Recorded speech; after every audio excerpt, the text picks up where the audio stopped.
Gözləyin. Aha, işdə düşdü. Deməli, inşallah ki yazır. Qoy bir dənə əmin olum.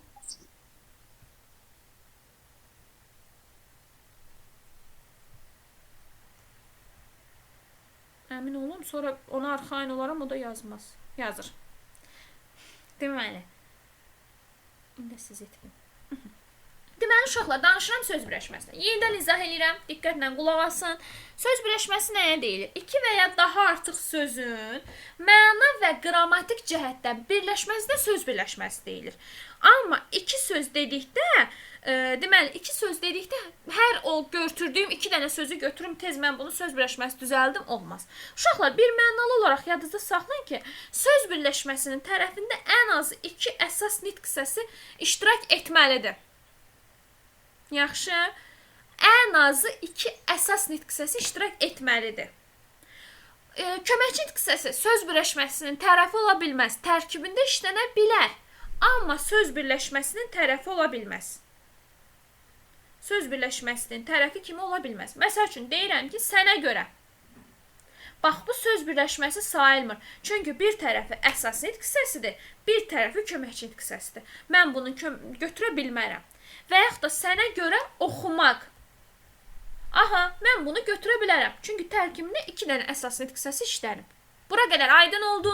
Sual var, verin. Xeyr, mən aydın vermirəm. Aydındır. Sualınız yoxdur. Sonra, yəni bir mənalı olaraq yadınızda saxlayın ki, mən deyə bilmərəm ki, söz birləşməsinin asılı tərəfi nida ilə ifadə olunub. Və yaxud da söz birləşməsinin əsas tərəfi nə bilim, qoşma ilə ifadə olunub. Bunu deyə bilməzsiniz. Tərkibində işlənə bilər. Amma əsas tərəfi, aslı tərəfi ola bilməz.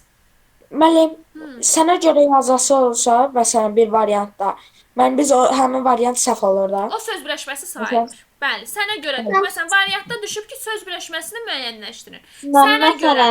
Hə.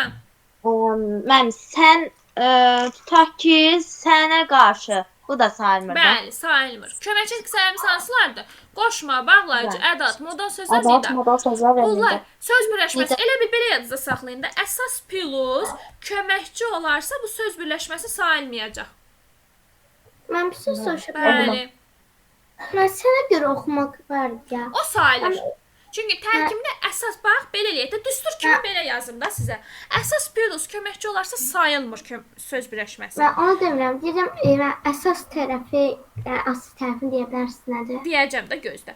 Amma əsas plus, əsas olan, bax, əsas plus, köməkçi plus, əsas olanda bu söz birləşməsi sayılır. Hə. Aydın oldu fikrim. Bunun da sənə görə birinci tərəfdir, aslı tərəfdir. Sənə görə, məsələn, oxumaq. Oxumaq da əsas tərəf sayılır. Hə. Sonra, bura qədər belə. Hələ ki, bura qədər bu cür.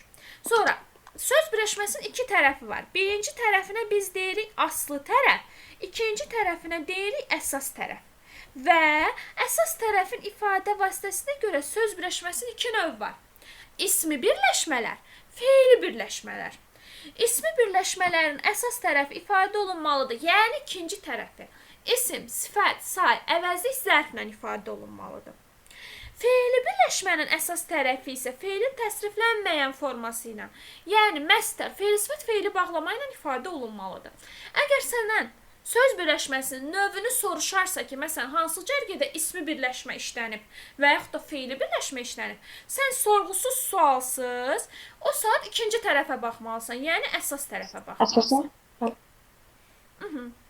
Sonra, keçirəm söz birləşməsinin quruluşca növünə. Burada quruluşca növünü gördüm. Söz birləşməsinin quruluşca iki növ var. Sadə söz birləşmələri, mürəkkəb söz birləşmələri. Uşaqlar, yadınızda saxlayın.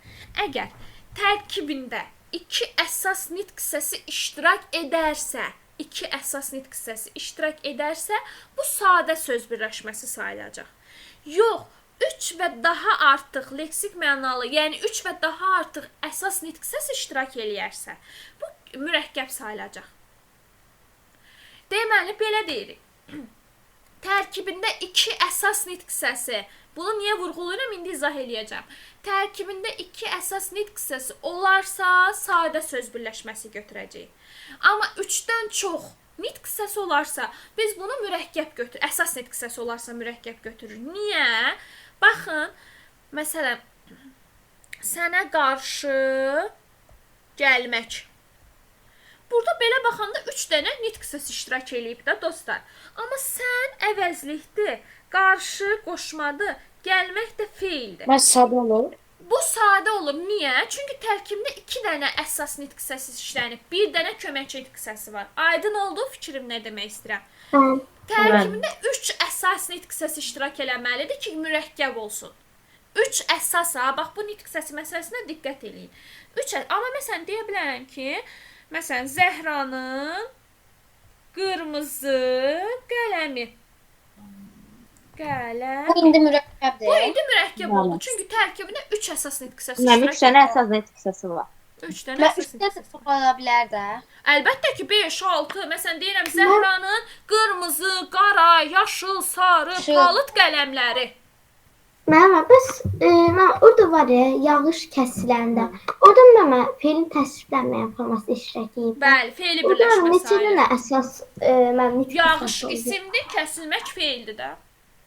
Hə, elə 2 dənə oldu. Bəli. Mənim bunda sadə olur. Bəli, sadə olur. Bir də bir şey deyim, buna çox diqqət edin, qarşınıza çıxacaq. Bir də məsələn deyirəm ki, Zəhranın ən maraqlı kitabı. Bax, burada nə olsun köməkçi nitq səsi var. Diqqət edin siz əsas nitq səsinin sayına. Ən maraqlı kitabı. Siz diqqət edin əsas nitq səsinin sayına. Nə olsun burada bir dənə köməkçi nitq səsi var. Tez onu deməyin sadədir. Axı 3 dənə əsas nitq səsi var. Bəli. Aydın oldu nə demək istəyirəm? Süleyman, səsin sorağın çıxmır. Maqlasıram. Aydındır? Əsas tərəfi və aslı tərəfi hansı oldu? Deməli, Zəhranın ən maraqlı kitabı. Zəhranın aslı tərəfdir, maraqlı kitab da əsas tərəfdir. Bəli. Sonra bir də bir şey deyim, bu da qarşınıza çıxa bilər, sizi incidə bilər. Nədir bu? Etmək, olmaq və bilmək feilləri. Bir dənə qulaq asın mənə. Bunlar mürəkkəb feilin tərkib hissələri sayılırlar və bunlar işlənən sözləri biz söz birləşməsi hesab etmirik. Məsələn, testdə düşə bilər həll etmək, qonaq olmaq, dost olmaq. Bunları söz birləşməsi götürə bilməzsiniz. Söz birləşməsi hesab olunmur. Həll etmək, qonaq olmaq, dost olmaq, oxuya bilmək, söz birləşməsi sayılmır. Buyur. Bəli. Söz sayılır da. Mürəkkəb söz sayılır. Amma bir şey deyim ha dostlar. Bunlar söz birləşməsinin tərkib hissəsi ola bilər. Söz birləşməsinin tərəfi ola bilər. Məsələn deyirəm ki, məsələni həll etmək. Amma bunlar bir söz kimi götürülür ha. Bir söz kimi götürülür. Məsələn, bu sadə söz birləşməsi sayılacaq. Çünki məsələ bir söz. Ümumiyyətlə belə yadınızda saxlayın da. Mürəkkəb sözdə bir söz kimi götürülür söz birləşməsinin tərəfində. Amma deməz et ol bildə nə idi götürmürük. Ayrılıqda bax bu halda söz birləşməsi götürmürsən. Bəzən uşaqlar deyir, müəllim 2 söz birləşib də söz birləşməsi sayılır. Xeyr. Bu halda olanda mürəkkəb söz sayılır. Amma söz birləşməsinin tərkibində ola bilər. Aydın oldu? Mən bir də bir şey deyirəm. Mən siz yazdığınızda məsələni həll etmək. Məsələn, məsələni həll etmək istəyəndə mən bəs burada əsas tərəfdir. Məsələni həll etmək aslı tərəfdir. Məsələni həll etmək aslı tərəfdir. İstəyəndə əsas tərəfdir. Əsas. Bəli. Məsələni həll etmək aslıdır, istəyəndə əsas tərəf kimi çıxış edir.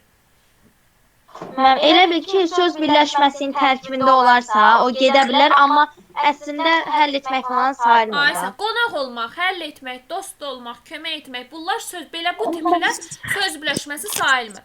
Amma bir neçə sözlə birləşərsə, birlikdə onda söz birləşməsi götürə bilərəm.